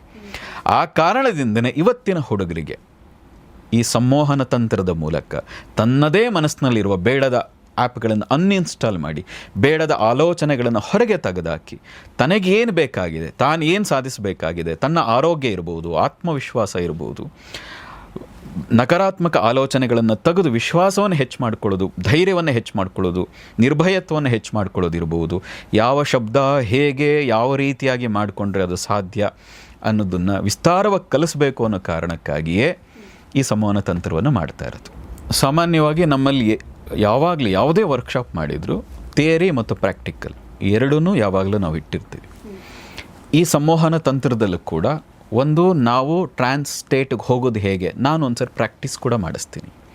ನೀವು ಸ್ಟೆಪ್ ಬೈ ಸ್ಟೆಪ್ ನಿಮ್ಮ ಮನಸ್ಸನ್ನು ಟ್ರಾನ್ಸ್ ಸ್ಟೇಟಿಗೆ ಕರ್ಕೊಂಡು ಹೋಗೋದು ಹೇಗೆ, ಆ ಟ್ರಾನ್ಸ್ ಸ್ಟೇಟಿಗೆ ಕರ್ಕೊಂಡು ಹೋಗಿ ಅಲ್ಲಿ ಹೇಗೆ ಇನ್ಸ್ಟಾಲ್ ಮಾಡ್ಕೋಬೇಕು, ಅದನ್ನೇ ನೀವು ಪ್ರತಿನಿತ್ಯ ಅಭ್ಯಾಸ ಹೇಗೆ ಮಾಡಬೇಕು ಅನ್ನೋದನ್ನು ಕೂಡ ನೀವೇ ಸ್ವಸಂಮೋಹನ ಸೆಲ್ಫ್ ಹಿಪ್ನೋಸಿಸನ್ನು ನೀವಿಲ್ಲಿ ಪ್ರಾಕ್ಟೀಸ್ ಮಾಡ್ತೀರಿ. ಇದು ಒಂದು ಸರಿ ಪ್ರಾಕ್ಟೀಸ್ ಮಾಡಿದರೆ ಇದು ಒಂದು ರೀತಿ ನಿಮಗೆ ಕೀಲೆ ಕೈ ಕೊಟ್ಟ ಹಾಗೆ, ಒಂದು ಇಡೀ ಟೂಲ್ ಬಾಕ್ಸ್ ನಿಮಗೆ ಕೊಟ್ಟ ಹಾಗೆ. ನೀವು ಎನಿವೇರ್ ಎನಿ ಟೈಮ್ ನಿಮಗೆ ಬೇಕಾದಾಗ ನೀವು ಬೇರೆ ಬೇರೆ ಸಬ್ಜೆಕ್ಟ್ಗಳನ್ನು ಅದನ್ನು ಬಳಸ್ಕೊಳ್ಳೋಕ್ಕೆ ಸಾಧ್ಯ ಆಗ್ತದೆ. ಆ ರೀತಿಯಾಗಿ 3 ದಿನದಲ್ಲಿ ದಿನಕ್ಕೆ 1.5 ಗಂಟೆ ರೀತಿಯಾಗಿ ಒಂದು ಹಂತದಲ್ಲಿ ನಿಮ್ಮ ತಯಾರು ಮಾಡುವಂಥ ಪ್ರಕ್ರಿಯೆ. ಎಸ್, ಈಗ ನೀವು ಹೇಳಿದ್ರಿ, ಯಾಕಂದರೆ ಒಂದು ವಿದ್ಯಾರ್ಥಿ ಎಕ್ಸಾಂಪಲ್ ಕೊಟ್ಟು ಹೇಳಿದ್ರಿ, ಸಬ್ಜೆಕ್ಟ್ ಕಷ್ಟ ಇದ್ದರೆ ಸಬ್ಜೆಕ್ಟ್ ಈಸಿ ಅಂದರೆ ಮನಸ್ಸಿಗೆ ಅದನ್ನು ಇನ್ಸ್ಟಾಲ್ ಮಾಡಿಕೊಂಡು ಈಸಿ ಮಾಡ್ಕೊಂಡಿರುವಂಥ ಉದಾಹರಣೆ ಕೂಡ ಇದೆ ಅಂತ. ಅದನ್ನ ಜೊತೆಗೆ ಬೇರೆ ಯಾವುದಾದ್ರು ಬದುಕು ಬದಲಾವಣೆ ಆಗಿರುವಂಥ ಉದಾಹರಣೆ ಈ ಒಂದು ಸಂಮೋಹನ ವರ್ಕ್ಶಾಪಿಂದ? ನಾನು ಮೊದಲೇ ಹೇಳಿದಾಗೆ ಕೆಲವ್ರದ್ದು ಹೆಸರು ಹೇಳೋದು ಸರಿ ಹೋಗಲ್ವೇನೋ, ಎಷ್ಟೋ ಜನ ಮಕ್ಕಳುಗಳು ಮ್ಯಾಥ್ಸಲ್ಲಿ ಕಷ್ಟ ಇತ್ತು, ಸೈನ್ಸಲ್ಲಿ ಕಷ್ಟ ಇತ್ತು, ಅವ್ರ ಜೀವನ ಬದಲಾದದ್ದಿದೆ. ಎಷ್ಟೋ ಜನ ಕೆಲವರಿಗೆ ಸ್ಕಿನ್ ಪ್ರಾಬ್ಲಮ್ಸ್ ಇರಬಹುದು, ಕೆಲವರಿಗೆ ತಲೆನೋವು ಬರ್ತಾ ಇತ್ತು, ಈ ಥರದ ಕೆಲವು ಹೆಲ್ತ್ ಇಶ್ಯೂಸ್ಗಳಿರ್ಬೋದು. ಇದನ್ನು ಕಲಿತು ತಮಗೆ ತಾವು ಮಾಡ್ಕೊಳ್ಳೋಕ್ಕೆ ಹೋದಾಗಲೂ ಹೆಲ್ತಲ್ಲಿ ಇಂಪ್ರೂವ್ ಆದದ್ದಿದೆ. ಹಾರ್ಮೋನ್ ಇಂಬ್ಯಾಲೆನ್ಸ್ ಇತ್ತು ಅಥವಾ ಬೇರೆ ಬೇರೆ ಥರದ ಈ ಥರ ವೈಯಕ್ತಿಕವಾಗಿ ಹೆಲ್ತ್ ಇಶ್ಯೂಸ್ ಇತ್ತು. ಗುರುಗಳು, ಯಾವುದೆಲ್ಲ ಸಮಸ್ಯೆಗಳು ಇರುತ್ತೆ ಮನುಷ್ಯನಿಗೆ? ಯಾಕಂದರೆ ಈಗ ಯಾರಿಗೋ ಬೇಗ ಕೋಪ ಬರುತ್ತೆ, ಕೋಪ ಬಂದಾಗ ಅವ್ರ ಮೈಂಡೇ ಕಂಟ್ರೋಲಲ್ಲಿರಲ್ಲ. ಬಟ್ ಅವ್ರಿಗೆ ಗೊತ್ತಿಲ್ಲ ಕೋಪ ಬರೋದೇ ನನ್ನ ಸಮಸ್ಯೆ ಅನ್ನೋದು ಗೊತ್ತಿರೋದಿಲ್ಲ. ಕೆಲವರಿಗೆ ಬೇಗ ಇರಿಟೇಟ್ ಆಗುತ್ತೆ, ಅದೇ ಅವ್ರ ಸಮಸ್ಯೆ ಅಂತಲೂ ಗೊತ್ತಿರಲ್ಲ. ಅದು ಲೈಫ್ ಇದು ಒಂದು ಹಾಗೆ ಲೈಫ್ ನಡ್ಕೊಂಡು ಹೋಗುತ್ತೆ ಅಂತ ಇರ್ತಾರೆ. ಸೊ ಆ್ಯಕ್ಚುಲ್ ಸಮಸ್ಯೆ ಏನೆಲ್ಲ ಇರುತ್ತೆ ಮನುಷ್ಯನಿಗೆ? ಆ ಸಮಸ್ಯೆಗಳಿಗೆ ಇದು ಪರಿಹಾರ ಹೌದು, ಬಟ್ ಸಮಸ್ಯೆನೇ ಗೊತ್ತಿರಲ್ಲ ಅಲ್ಲ ಮನುಷ್ಯಗೆ. ತುಂಬ ಜನ ಬೆಳಗ್ಗೆ ಎದ್ದೇಳೋದ್ರಿಂದ ಹಿಡಿದು ರಾತ್ರಿ ಮಲಗೋವರೆಗೂ ಸಮಸ್ಯೆನೇ ಮಾಡ್ಕೊಂಡಿರ್ತಾನೆ, ಲೈಫನ್ನೇ ಸಮಸ್ಯೆ ಮಾಡ್ಕೊಂಡಿರ್ತಾರೆ. ನೋಡಿ, ಸಂವಹನಕ್ಕೆ ಒಂದು ಅದ್ಭುತವಾದ ಒಂದು ಶಕ್ತಿ ಇದೆ. ಯಾಕೆಂದರೆ ಅದು ನಮ್ಮ ಮನಸ್ಸಿಗೆ ನೇರವಾಗಿ ಇನ್ಸ್ಟಾಲ್ ಮಾಡುವಂಥ, ನಮ್ಮ ಮನಸ್ಸನ್ನೇ ಬದಲಾಯಿಸ್ಕೊಳ್ಳುವಂಥ ಒಂದು ಶಕ್ತಿ. ಇವತ್ತಿನ ಆಧುನಿಕ ಜೀವನ ಶೈಲಿ ಏನಿದೆ, ಈ ಜೀವನ ಶೈಲಿಯಿಂದಾಗಿ ಬೇಗ ಪ್ರತಿಯೊಬ್ಬ ಡಿಪ್ರೆಸ್ಗೊಳಗಾಗ್ತಾ ಇದೆ, ಆತ್ಮವಿಶ್ವಾಸ ಕಳ್ಕೊಳ್ತಾ ಇದ್ದೇನೆ. ಭಾಳ ಮುಖ್ಯವಾಗಿ ನಿದ್ರಾಹೀನತೆ, ಇವತ್ತು ಸ್ಲೀಪ್ ಡಿಸಾರ್ಡರ್ ಏನಿದೆ ಜಗತ್ತಿನಲ್ಲಿ ದೊಡ್ಡ ಸಮಸ್ಯೆ ಆಗಿದೆ ಇವತ್ತು. ಅಂದರೆ ನಿದ್ದೆ ಮಾಡೋಕ್ಕೆ ಒಂದು ಏನು ಹಿಂದೆ ಎಲ್ಲ ಆರಾಮವಾಗಿ ನಿದ್ದೆ ಮಾಡ್ತಿದ್ರಲ್ಲ, ಆ ನಿದ್ದೆಯೇ ಬರದೇ ಇರೋ ಸ್ಥಿತಿ ಬಂದಿದೆ. ಹಾಗೆ ಎಷ್ಟೋ ಜನ ಇವತ್ತು ಮಾತ್ರೆ ತಗೊಂಡು ನಿದ್ದೆ ಮಾಡುವಂಥ ಸ್ಥಿತಿ. ಸಂವಹನಕ್ಕೆ ಎಂಥ ಶಕ್ತಿ ಇದೆ ಅಂತ ಹೇಳಿದ್ರೆ, ನಿಮ್ಮದೇ ಮನಸ್ಸಿನ ಜೊತೆ ಮಾತಾಡ್ತಾ ಆ ಮನಸ್ಸಿಗೆ ಸಮಾಧಾನ ಮಾಡಿದರೆ ಒಂದು ಒಳ್ಳೆಯ ನಿದ್ದೆಯನ್ನು ಆಸ್ವಾದಿಸಬಹುದು. ಅಂದರೆ ಒಳ್ಳೆಯ ಡೀಪ್ ಸ್ಲೀಪ್ ಸ್ಟೇಟ್ ಏನಿದೆ ಆ ಸ್ಟೇಟ್ಗೆ ಹೋಗೋಕ್ಕೆ ಸಾಧ್ಯ. ಒಂದು ಒಳ್ಳೆಯ ನಿದ್ದೆ ಯಾರು ಮಾಡ್ತಾನೆ, ಬೆಳಗ್ಗೆ ಎದ್ದಾಗ ಅವ್ನು ಫ್ರೆಶ್ ಆಗಿರ್ತಾನೆ. ಹಾಗಾಗಿ ಬೆಳಗ್ಗೆ ಎದ್ದಾಗ ಏನು ಸಮಸ್ಯೆ? ಆತ್ಮವಿಶ್ವಾಸ ಸಮಸ್ಯೆ. ಈ ಸಂವಹನದಿಂದ ನಿಮ್ಮ ಒಳಗೆ ಆತ್ಮವಿಶ್ವಾಸವನ್ನು ಹೆಚ್ಚು ಮಾಡ್ಕೋಬೋದು. ಏನೇನು ಭಯಗಳಿದೆ, ಯಾವುದರ ವಿಷಯವಾಗಿ ಆತಂಕ ಇದೆ, ಈಗ ಪ್ರತಿಯೊಂದನ್ನು ಆತಂಕ. ಯಾವುದೋ ಒಂದು ಸೋಷಿಯಲ್ ಮೀಡಿಯಾ ನೋಡ್ತೀರಿ, ಯಾರೋ ಸಾಯ್ತಾರೆ, ಅದನ್ನು ನೋಡಿದಾಗ ನನಗೂ ಆತಂಕ, ನಾನು ಸತ್ತೋಗ್ತೀನೇನೋ ಇವತ್ತೇ ಅಂತ, ನಮಗೇ ಗೊತ್ತಿಲ್ಲದೆ ಅದನ್ನು ಆತಂಕ. ಈ ಥರದ ಎಷ್ಟೋ ಆತಂಕಗಳಿದೆಯಲ್ಲ. ಯಾರೋ ಫೇಲ್ ಆಗ್ತಾನೆ, ಯಾವುದೋ ಕೆಲಸದಲ್ಲಿ ಫೇಲ್ ಆಗೋದು ನೋಡ್ತಾನೆ, ಅರೆ ನಾನು ಈ ಕೆಲಸ ಮಾಡಿದರೆ ನಾನು ಫೇಲ್ ಆಗಿಬಿಡ್ತೀನಿ, ಸಕ್ಸಸ್ ಆಗಲ್ವೇನೋ, ಆ ಆತಂಕ ಇದೆ. ಈ ರೀತಿಯ ಆತಂಕ ಸಾವಿನ ವಿಷಯಕ್ಕಿರಬಹುದು, ಸೋಲಿನ ಇರಬಹುದು, ಅಥವಾ ರೋಗಗಳಿಗೆ ಸಂಬಂಧಪಟ್ಟಂಥ. ಈಗ ಯಾರಿಗೋ ಹಾರ್ಟ್ ಅಟ್ಯಾಕ್ ಆಯಿತು, ನನಗೂ ಹಾರ್ಟ್ ಅಟ್ಯಾಕ್ ಆಗ್ತಿದೆ, ಇನ್ಯಾರಿಗೂ ಕಾಯಿಲೆ ಬಂದಿದೆ ಮನೆಯಲ್ಲಿ, ನನಗೂ ಬಂದುಬಿಡಬಹುದೇನೋ. ಅನ್ವಾಂಟೆಡ್ ಆಗಿ ನಮ್ಮ ಮನಸ್ಸು ಈ ಆಲೋಚನೆಗಳಲ್ಲಿ ತೊಡಗ್ತಿದೆ.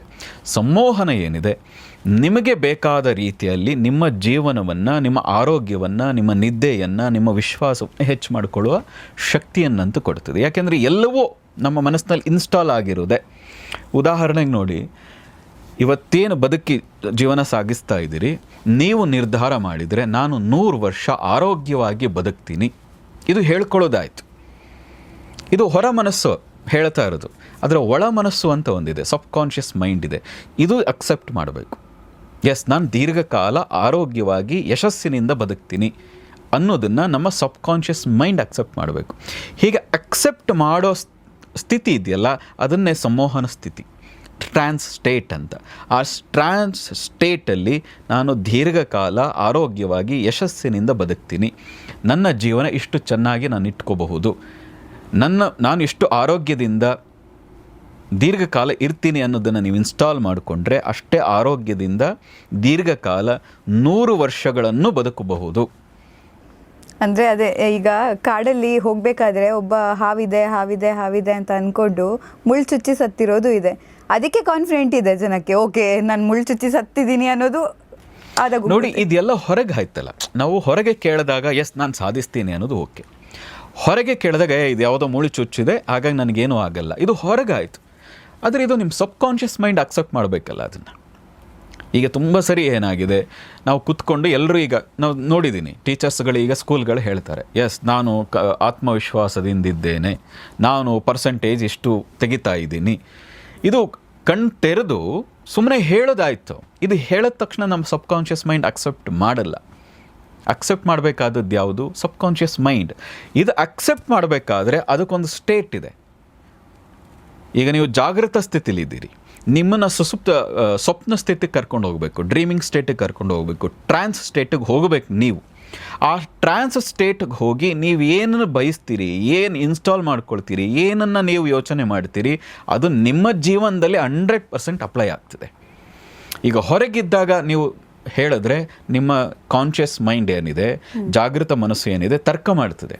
ಅದನ್ನು ರಿಸೀವ್ ಮಾಡ್ಬೋದು, ತೆಗೆದು ಹಾಕ್ಬೋದು. ಆದರೆ ಸಬ್ಕಾನ್ಷಿಯಸ್ ಮೈಂಡ್ ಮಗು ಥರ, ನೀವು ಏನು ಹೇಳಿದ್ರೂ ಅಕ್ಸೆಪ್ಟ್ ಮಾಡ್ತದೆ. ಆ ಸಬ್ಕಾನ್ಷಿಯಸ್ ಮೈಂಡ್ ಆ್ಯಕ್ಟಿವ್ ಆಗಿರೋದು ಯಾವಾಗ? ನಿಮ್ಮ ಕಾನ್ಷಿಯಸ್ ಮೈಂಡ್ ನಿದ್ದೆಗೆ ಹೋದಾಗ. ಹಾಗೆ ಕಾನ್ಷಿಯಸ್ ಮೈಂಡನ್ನು ನಿದ್ದೆಗೆ ಕಳಿಸಿ ಸಬ್ಕಾನ್ಷಿಯಸನ್ನು ಆ್ಯಕ್ಟಿವ್ ಮಾಡಿ ಅಲ್ಲಿ ಏನು ಸಾಫ್ಟ್ವೇರ್ ಇನ್ಸ್ಟಾಲ್ ಮಾಡ್ತೀರಿ, ಅದು ನಿಮಗೆ ಧೈರ್ಯ ಹೆಚ್ಚಾಗಬೇಕು ಅನ್ನೋದಿರಬಹುದು, ನಿಮ್ಮ ಆರೋಗ್ಯ ಚೆನ್ನಾಗಿರಬೇಕು ಅಂತಿರಬಹುದು, ಎಲ್ಲಿಯವರೆಗೆ ನಾನು ಇಷ್ಟು ಸುಂದರವಾಗಿ ಕಾಣಿಸ್ತಾ ಇದ್ದೀನಿ, ನಾನು ಇಷ್ಟು ಸುಂದರವಾಗಿ ಎಲ್ಲರನ್ನೂ ಆಕರ್ಷಿಸ್ತಾ ಇದ್ದೀನಿ ಅನ್ನೋದೂ ಇರಬಹುದು. ಎಲ್ಲವನ್ನೂ ಇನ್ಸ್ಟಾಲ್ ಮಾಡಿದರೆ ಅದು ನಿಮ್ಮ ಜೀವನದಲ್ಲಿ ಅಪ್ಲೈ ಆಗೋದು ಯಾವಾಗ ಅಂದರೆ ಆ ಸಬ್ಕಾನ್ಷಿಯಸ್ ಮೈಂಡ್ ಆ್ಯಕ್ಟಿವ್ ಆಗಿದ್ದಾಗ. ಆ ಆ್ಯಕ್ಟಿವ್ ಮಾಡೋ ಸ್ಥಿತಿಯೇ ಸಂಮೋಹನ ತಂತ್ರ. ಓಕೆ, ಬಟ್ ಈ ಸಂಮೋಹನ ತಂತ್ರಕ್ಕೆ ಬರಬೇಕು ಅಂತ ಹೇಳಿದ್ರೆ, ಅಥವಾ ಅದಕ್ಕೆ ಪಾಲ್ಗೊಳ್ಬೇಕು ಅಂತ ಹೇಳಿದ್ರೆ, ಆ ವ್ಯಕ್ತಿ ಬದಲಾವಣೆ ಬೇಕು ಅಂತ ಬಯಸಿರೋ ವ್ಯಕ್ತಿ ಮಾತ್ರ ಬರೋಕ್ಕೆ ಸಾಧ್ಯನಾ? ಅಥವಾ ಒಂದು ಮಗು, ಒಬ್ಬ ಹುಡುಗ ಇರ್ತಾನೆ ಅಂತ ಅಂದ್ಕೊಳ್ಳಿ, ಅವ್ನ ಅಮ್ಮನಿಗಿರುತ್ತೆ ಇವನನ್ನು ಏನಾದರೂ ಬದಲಾವಣೆ ಮಾಡಬೇಕು, ತುಂಬ ಹಠ ಮಾಡ್ತಾನೆ, ಕೆಟ್ಟ ಚಟಗಳನ್ನು ಕಲ್ತಿದ್ದಾನೆ, ನಿದ್ದೆ ಮಾಡಲ್ಲ, ಮೊಬೈಲ್ ಯೂಸ್ ಮಾಡ್ತಾ ಇರ್ತಾನೆ, ಹೇಳಿರೋ ಮಾತನ್ನೇ ಕೇಳಲ್ಲ, ಅಂಥ ಹುಡುಗನನ್ನು ಕರ್ಕೊಂಡು ಬಂದು ಕೂಡ ಬದಲಾವಣೆ ಮಾಡೋದಕ್ಕೆ ಸಾಧ್ಯ ಆಗುತ್ತೆ? ಒಂದು ಅವ್ರಿಗೊಂದಷ್ಟು ನಾಲೆಡ್ಜ್ ಸಿಗ್ತದೆ. ವಿಶೇಷವಾಗಿ ತಂದೆ ತಾಯಿಯಂದಿರಂತೂ ಇದನ್ನು ಯಾಕೆ ಕಲಿಬೇಕು ಅಂದರೆ ಮಕ್ಕಳ ಜೊತೆ ಹೇಗೆ ಮಾತಾಡಬೇಕು. ನಾನು ಮೊದಲೇ ಹೇಳಿದಾಗೆ ಮೊದಲ ಗುರು ಅಥವಾ ಮೊದಲು ಸಂಮೋಹನ ಮಾಡೋದು ಯಾರು ಅಂದರೆ ನಮ್ಮ ತಾಯಿಯೇ. ತಡ್ತಾ ಹಿಂದೆಲ್ಲ ಕತೆ ಹೇಳ್ತಾ ಇದ್ರು. ರಾಮನ ಕತೆ ಹೇಳ್ತಾ ಇದ್ರು, ಕೃಷ್ಣನ ಕತೆ ಹೇಳ್ತಾ ಇದ್ರು, ಹನುಮಂತನ ಕತೆ ಹೇಳ್ತಾ ಇದ್ರು, ಪಂಚತಂತ್ರನ ಕತೆ ಹೇಳ್ತಾ ಇದ್ರು. ಮಗುಗೆ ಗೊತ್ತಿಲ್ಲದೆ ಆ ಅಂಶಗಳು ಒಳಗೆ ಹೋಗಿ ಅವನ ಜೀವನದಲ್ಲಿ ಯಶಸ್ಸನ್ನು ಪಾಸಿಟಿವ್ ಆಗಿ ಆತ್ಮವಿಶ್ವಾಸದಿಂದ ಇಡೀ ಜೀವನ ನೋಡೋಕ್ಕೆ ಸಾಧ್ಯ ಆಗ್ತಾಯಿತ್ತು. ಈಗ ಕೇವಲ ನಾವು ರಾತ್ರಿ ಮಲಗಬೇಕಾದ್ರೆ ಬರೀ ರೀಲ್ಸ್ ನೋಡ್ತಾ, ಟಿ ವಿ ನೋಡ್ತಾ, ಅನ್ವಾಂಟೆಡ್ ಆದಂಥ ವಿಷಯಗಳನ್ನು ನೋಡ್ತಾ ಇರೋ ಕಾರಣದಿಂದಾಗಿ ನಮ್ಮ ಮೈಂಡ್ ವಿಚಿತ್ರವಾಗಿ ಹೋಗಿದೆ. ಯಾವಾಗ ತಂದೆ ತಾಯಿ ಈ ಥರದ ವಿಷಯಗಳನ್ನು, ವಿದ್ಯೆಯನ್ನು ಕಲಿತಾಗ ಏನಾಗ್ತದೆ, ಮಕ್ಕಳ ಜೊತೆ ಹೇಗೆ ಮಾತಾಡಬೇಕು, ಹೇಗೆ ವರ್ತಿಸಿದ್ರೆ ಅವರ ನಮ್ಮ ದಾರಿಗೆ ಬರ್ತದೆ ಅನ್ನೋದು ಇದನ್ನು ಪ್ರಾಕ್ಟೀಸ್ ಮಾಡ್ತಾ ಗೊತ್ತಾಗ್ತದೆ. ಆಗ ನಾನು ಮೊದಲೇ ಹೇಳಿದಾಗೆ ಮಾತಿನಲ್ಲಿ ಒಂದು ನಯ, ಒಂದು ರಿದಮ್ ಅಂತ ಏನು ಕರಿತೀವಿ, ಒಂದು ರೀತಿಯ ಹದ ಅಂತ ಏನು ಕರಿತೀವಿ, ಅದು ಎಲ್ಲವೂ ಸಂಮೋಹನ ಶಾಸ್ತ್ರದಿಂದ ಅಥವಾ ಸಂಮೋಹನ ತಂತ್ರದಿಂದ ಬರ್ತದೆ. ಹಾಗಾಗಿ ಎಲ್ಲ ತಾಯಂದಿರು ಇನ್ನೂ ಚೆನ್ನಾಗಿ ಅದನ್ನು ಅಭ್ಯಾಸ ಮಾಡೋದಕ್ಕೆ, ಅಭ್ಯಾಸದ ಮೂಲಕ ಮಕ್ಕಳಲ್ಲಿ ಇನ್ನೂ ಉನ್ನತಿಯನ್ನು ತರೋದಕ್ಕೆ, ಅವರ ಓದಿನಲ್ಲಿರಬಹುದು, ಅವರಲ್ಲಿ ವಿಶ್ವಾಸ ಇರಬಹುದು, ಅಥವಾ ಇವತ್ತು ದುಶ್ಚಟ, ಬೆಳಗ್ಗೆ ಎದ್ದರೆ ಕೇಳ್ತಾ ಇದ್ದೀವಿ, ಇವತ್ತು ಡ್ರಗ್ಸ್ಗೆ ಅಡಿಕ್ಟ್ ಆಗ್ತಾ ಇದ್ದಾರೆ, ಇವತ್ತು ಇವತ್ತಿನ ಮಕ್ಕಳು ಅಡಿಕ್ಟ್ ಆಗ್ತಾ ಇದ್ದಾರೆ. ಈ ಅಡಿಕ್ಷನ್ಗಳಿಂದನೂ ಒಳ್ಳೆಯ ದಾರಿಗೆ ತರೋದಕ್ಕೆ ಕೂಡ, ಈಗ ಆಲ್ರೆಡಿ ಯಾರಾದರೂ ದುಶ್ಚಟಗಳಿಗೆ ಒಳಗಾಗಿದ್ದರೂ ಕೂಡ ಅದು ಮೈಂಡಲ್ಲಿ ಕೂತಿದೆ, ಏನು ಇದು ಇಲ್ಲದೆ ಇದ್ದರೆ ನಾನು ಬದುಕೋಕ್ಕಾಗಲ್ಲ, ಈಗ ಸಿಗರೆಟ್ ಸೇದಿಲ್ಲ ಅಂದರೆ ಬದುಕೋಕ್ಕಾಗಲ್ಲ ಅಂತ ಅವ್ನ ತಲೆಯಲ್ಲಿ ಕೂತಿದೆ. ನೀವು ಸಂಮೋಹನಕ್ಕೊಳಪಡಿಸಿ ಆ ದುಶ್ಚಟದಿಂದನೂ ಕೂಡ ಹೊರಗೆ ತರಬಹುದು.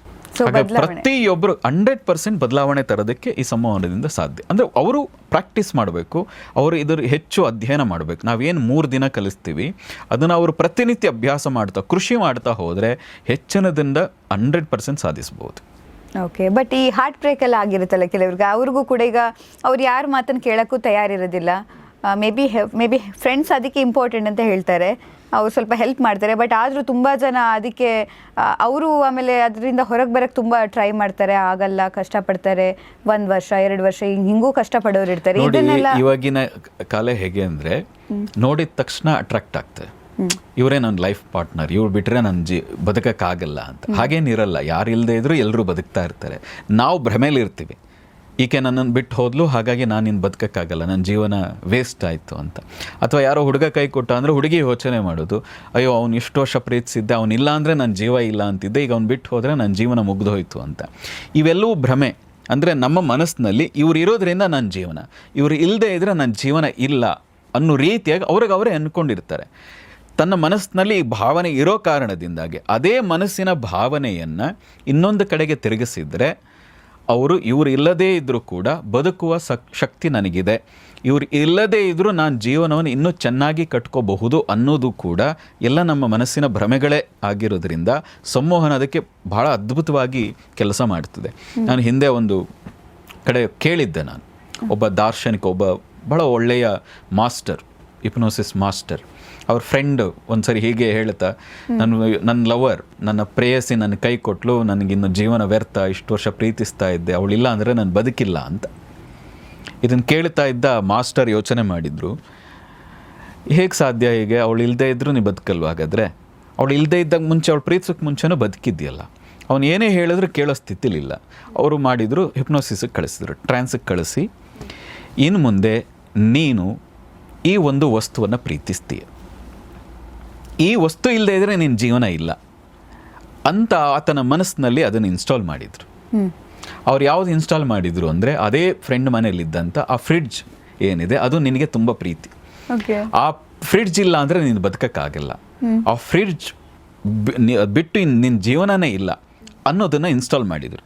ಆ ಟ್ರಾನ್ಸ್ಲೇಟಿಂಗ್ ವಾಪಸ್ ಕರ್ಕೊಂಬಂದಾಗ ಅವನು ಆತನ ಪ್ರೇಯಸಿ ಹೆಸರು ಹೇಳಿದ್ರೆ, ಅದೆಲ್ಲ ಸೈಡಿಗೆ ಬಿಡು, ಆಕೆ ಹೆಸರು ಹೇಳಿ ಏನು ಪ್ರಯೋಜನ ಇಲ್ಲ ಅನ್ನೋಕ್ಕೆ ಶುರು ಮಾಡಿದ. ಯಾರೋ ಆ ಫ್ರಿಡ್ಜನ್ನು ತೆಗಿಯೋಕ್ಕೆ ಹೋದಾಗ, ಆ ಫ್ರಿಡ್ಜ್ ಮುಟ್ಟಬೇಡ, ಆ ಫ್ರಿಡ್ಜ್ ಮುಟ್ಟಕ್ಕೆ ಹೋಗಬೇಡ ಅಂತ ಯಾರ ಕೈಲೂ ಮುಟ್ಟಿ ಅದನ್ನು ತಪ್ಕೊಂಡು ಆತನೇ ನಿಂತಿದೆ. ಇದು ನನ್ನ ಫ್ರಿಡ್ಜ್ ಅಂದರೆ ನನಗೆ ತುಂಬ ಪ್ರೀತಿ, ಇದನ್ನು ಯಾರೂ ಮುಟ್ಟಬಾರ್ದು, ಇದನ್ನು ನಾನು ಮಾತ್ರ ಮುಟ್ಟಬೇಕು, ಇಲ್ಲಿ ಏನೇ ವಸ್ತುಗಳಿದ್ರೂ ಅದು ನನಗೆ ಮಾತ್ರ.